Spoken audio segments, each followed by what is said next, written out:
Hello everyone and welcome back to the Soundwave podcast. Today we're here with Emily Ford. I'm an illustrator from Maryport and an arts facilitator. And I'm Amelia. I'm David. I'm Twiggy.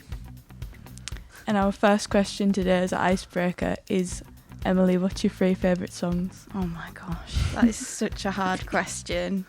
You guys, I was thinking about this on the way here this morning.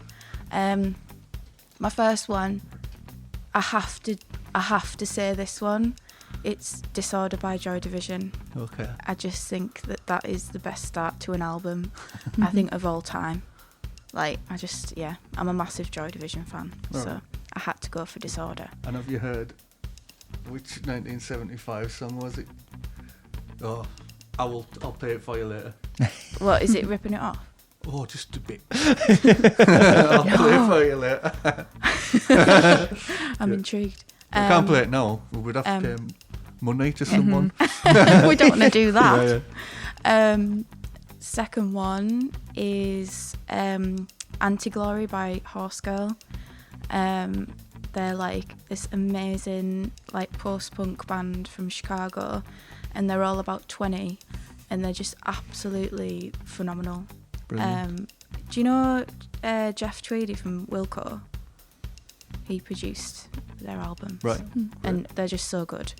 And my third one is Masterpiece by Big Thief. Cool. Love Big Thief. Good. So there's some nice new songs to check out if you've not heard them ones before. Thank you very much for those recommendations. Thank you. Have you got a first question? Yeah. My first question would be, what are you working on right now? Ooh, what am I working on right now? Well, me and Twiggy just started a new art group on a Wednesday night in Whitehaven at the Colours building. That's been really good, hasn't it? It's been quite brilliant, exciting. yeah. We put it out to a 16 to vote. 25-year-olds. That's right. We put it out to a vote what we're going to call it. We decided it was going to be called Whitehaven Art Society, or WAS, which is hilarious. We love democracy, don't we? We do, yeah.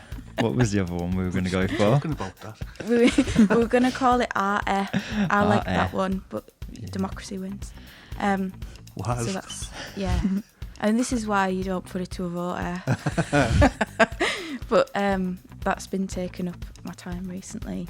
It's going really well. And that's at Colours. Yes. And you're working there now. So how, Emily, did you end up working at Colours? What was your journey to working there, doing what you're doing now, from the age of 16? Oh gosh. Wow. I didn't even know I was asking that question. Oh my god. That's It just came out. Well, that's a while What ago. was that journey? How did you do your exams in school and then end up working in Colours today? Well, gosh, that was quite an arc. So when I was 16 was probably around the time that my wonderful art teacher from Netherall School, called Ruth Stead, told me that I should be an artist. And that's why now I love to say that to young people, because they might not have been told that before. And that was a really powerful moment for me. So yeah, I owe it to her really. Right. She was amazing. Great. And then I studied illustration at uni. Which And uni did you go to? I went to the University of Northampton. Right. Um, And would you recommend that? If someone was going, I'm thinking of illustration. I liked it Yeah. because we had our own studio space, Right. and it introduced me to like studio culture for the first time, where you'd be working on one thing and someone next year would be working on something different, but you could see what they were doing and it would inspire what you're doing, or you could pick it up and go like, you know, what do you think of this? And they could give you feedback. That's kind of the kind of thing that we're trying to create at WAS, isn't it? Like that studio culture, that sort of like everybody's creativity feeds into one another. So that was really beneficial. And then from there, just like getting involved in grassroots arts organisations. Right. If the best thing that happened to me over the past sort of 10 years was that I started getting really annoyed when people would say that there's nothing happening in Cumbria, like, because you've probably definitely all heard that, like, no happens round here, and it's like, okay, right, if you think nothing happens, then you go and do it then. Yeah.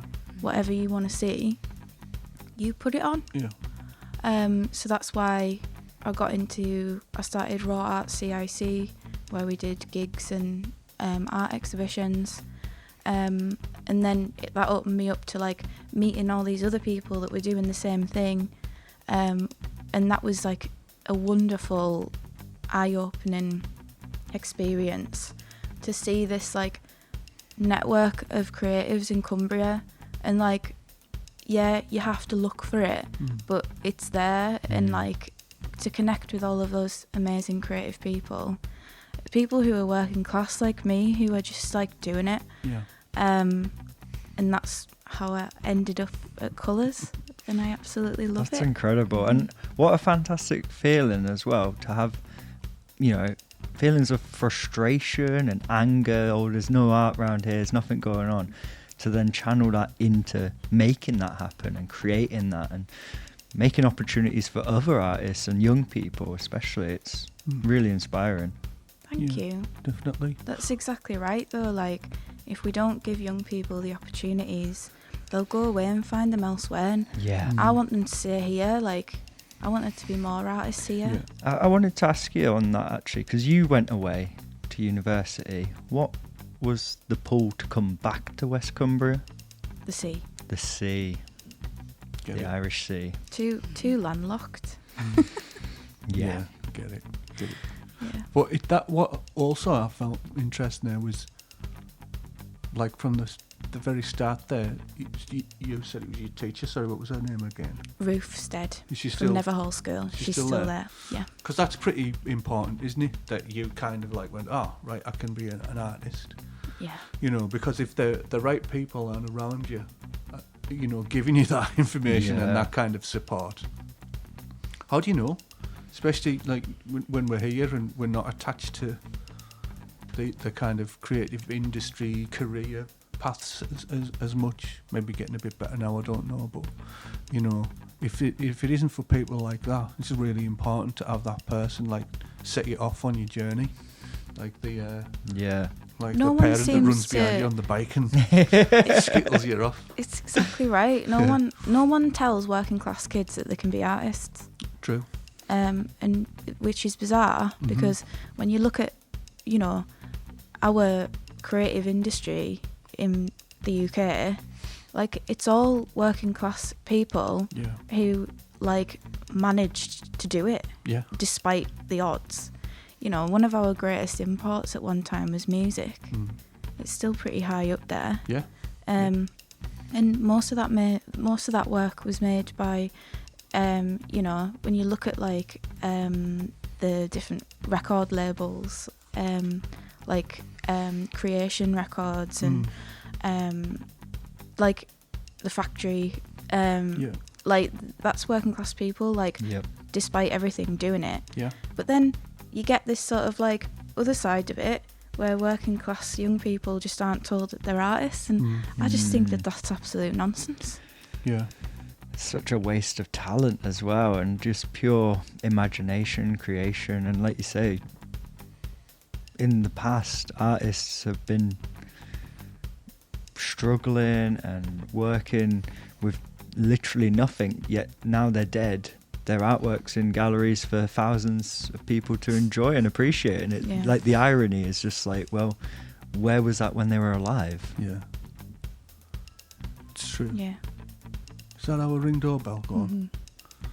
Shall I? So we found out how you got from being 16 at school to working at Colours today. So from working at Colours today, what does a bright, healthy future for arts and culture in Cumbria look like? Cumberland Oh look gosh, like? that's a big question. It's a loaded question. I've got a lot of thoughts. Where do we all end up? Well, And how do we get there? Give us your answers, Emily. I've got so many thoughts about this, and like, I love talking to people about this because I think, like, creatives in Cumbria, like, we always talk about how we can make it more accessible and how we can, like, make it better. I think there's a lot of work to do. I think mostly it's about giving arts jobs to local people and letting us, we can handle it, you know. Yes. Like, we've got the knowledge, we've got the knowledge of our community, we've got like, you know, we make such beautiful art, but the jobs, the actual creative careers need to land in the laps of creatives that live here, that know the area, and that can bring about this sort of like change. Yeah. I want a revolution. We're there. We're with you. Yeah, we'll be supporting that. Other than that, I think, like, at a grassroots level, making sure that we're reaching our young people and that we're telling them that they can be artists. Because without them, we'd have no arts industry, would we? It's like when people don't support independent venues, but then it's like the reason that people are able to play the stadiums is because they played the independent venues. Yeah. So That's right. you need to support it from the ground up. Exactly. Yeah. And what about for you personally? Just a final question, I guess. For you, what would you have liked to have achieved with your work? I think I'm doing it. Okay. All right. I think I'm doing it. Great. But it's taken me a long time to Right. get here.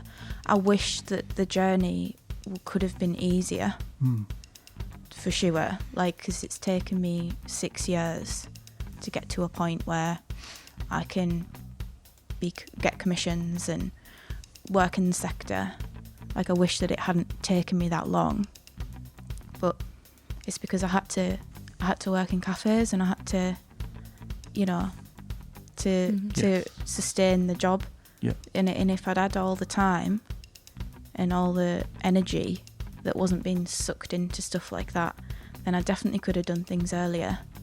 But I'm not going to twine about it because, like, that's just my journey and that's how it was. Yeah. But the path that I'm on now, I'm really, really grateful. And if it wasn't for connecting with all these artists, I wouldn't be here. You know, I wouldn't be in this role. So I'm just really, really grateful for that.